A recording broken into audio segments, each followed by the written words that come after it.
Hi guys, it's Erin the Tacky Painter, and today we're painting this sea turtle in watercolors. As always, all the materials will be listed in the description below.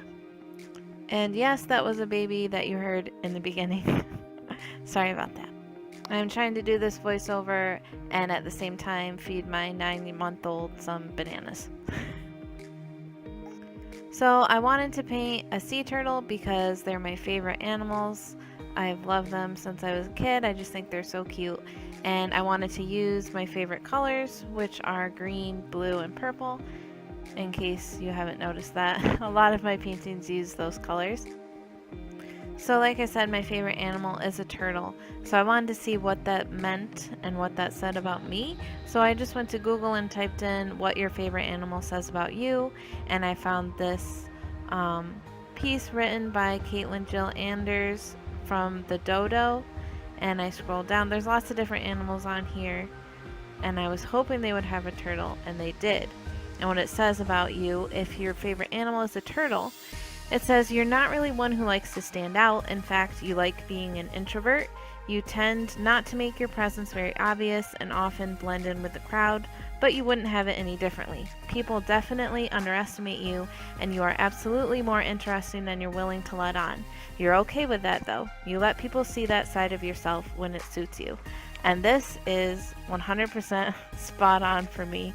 That's definitely me. I am an introvert to the core. I always have been extremely shy. I keep to myself, and I do not like being the center of attention. So I just think that's funny that it was so accurate for me. But in the comments, let me know what your favorite animal is, and I'll put in the description a link to this article, and you can see what your favorite animal says about you. I just think it might be fun to see if it's accurate or not. Anyway, let's get back to talking about the painting. So I'm just building up the layers. I've learned in watercolors that you still need layers just like in acrylics, but I also learned how impatient I am waiting for those layers to dry.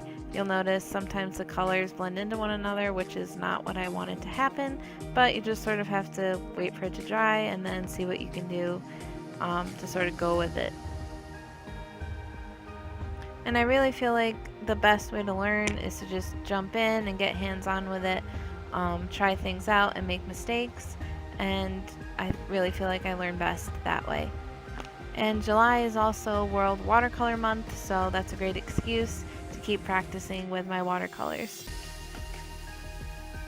You can see now I've got my Pearlescent watercolor set out, and I'm just using them to add some highlights because they are more opaque than my other watercolors. I'm also coming back with some green and incorporating some green onto his fins. Now I'm outlining parts of his shell with my black watercolor paint. And you'll see I come back over the black with a highlight, and I use my Gellyroll white pen for that.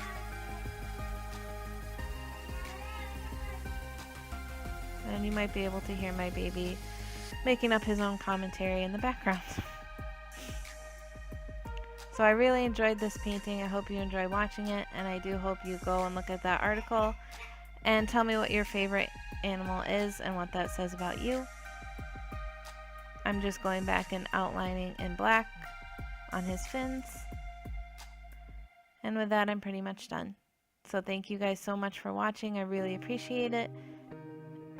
And I want to remind you that there's always something to look forward to, and I look forward to painting with you guys again next time. Bye-bye.